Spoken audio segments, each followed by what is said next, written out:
কারো বাড়িতে যদি সাপ ঢুকে তার করণীয় কি? সে কি সাপটিকে মারবে না সাপটিকে 3 বার বলবে তুমি চলে যাও?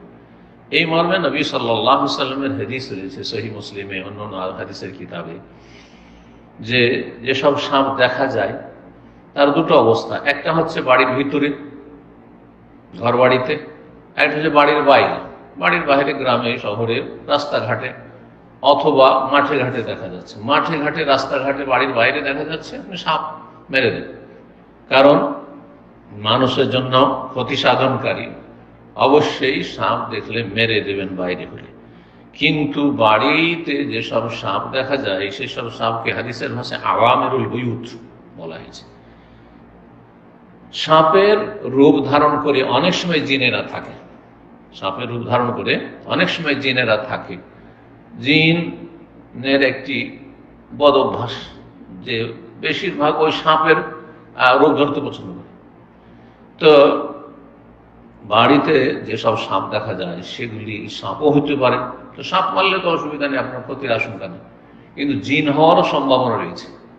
হ্যাঁ, জিন হওয়ারও সম্ভাবনা রয়েছে। তো জিনকে যদি মেরে দেন, সাপের রূপ ধারণ করে আছে, তখন জিনের দলেরা ওই সেই জিন যে তাকে মেরেছেন আপনি তার আত্মীয় স্বজন, আপনার ক্ষতি সাধন করতে পারে, আপনার পরিবার ছেলে মেয়ের প্রাণ নাশ করতে পারে বা ক্ষতি সাধন করতে পারে, এই সম্ভাবনা রয়েছে। সুতরাং নবী সাল্লাল্লাহু আলাইহি ওয়াসাল্লাম বলেছেন, তোমরা যখন বাড়িতে কোনো সাপ দেখবে তখন তাকে বলবে যে আল্লাহর কসম দিয়ে বলছি, অথবা তোমাকে ভালো করে বলছি, আর সেটা হচ্ছে যে তুমি বাড়ি থেকে বেরিয়ে যাও, বাড়ি থেকে চলে যাও। জি, 3 বার করে বলবে। আর এটা যে কোনো জায়গার বাড়ির সাপ হোক না কেন, এটি হচ্ছে অধিকাংশ ওলামাদের মত। কিন্তু কিছু ওলামারা বলেছেন শুধু মদিনার সাপের সাথে খাস করে দিয়ে বলছে, মদিনার বাড়ি ঘরে যদি সাপ দেখা যায় তাহলে সেগুলি জিন হওয়ার সম্ভাবনা রয়েছে। আর সেগুলি সম্পর্কে নবী সাল্লাল্লাহু আলাইহি ওয়াসাল্লাম হাদিস যে বাড়ির সাপকে মারতে নিষেধ করেছেন। বাকি মদিনা ছাড়া অন্য কোনো শহরের, অন্য কোনো জায়গার, অন্য কোনো গ্রামে, পৃথিবীর কোনো জায়গায় বাড়ির ভিতরে সাপ দেখলেও মেরে দেবেন, এটি আর একটি মত প্রসিদ্ধ। তবে সতর্ক করা ভালো, সতর্ক করবেন।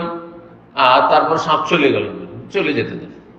সাপ সাধারণত মানুষ দেখলে পালিয়ে যায়, চলে যেতে দেন, বেরিয়ে চলে যেতে দেন। কিন্তু বাড়িতে বসে আছে, যাচ্ছেন আর মারবেন না, সেটা তো আপনার আপনার পরিবারের প্রাণ নাশ করতে পারে, দংশন করতে পারে। সুতরাং তখন মেরে দেবেন। 3 বার সতর্ক সাবধান করার পরে যদি না যায় মেরে দেবেন, তাহলে সন্দেহ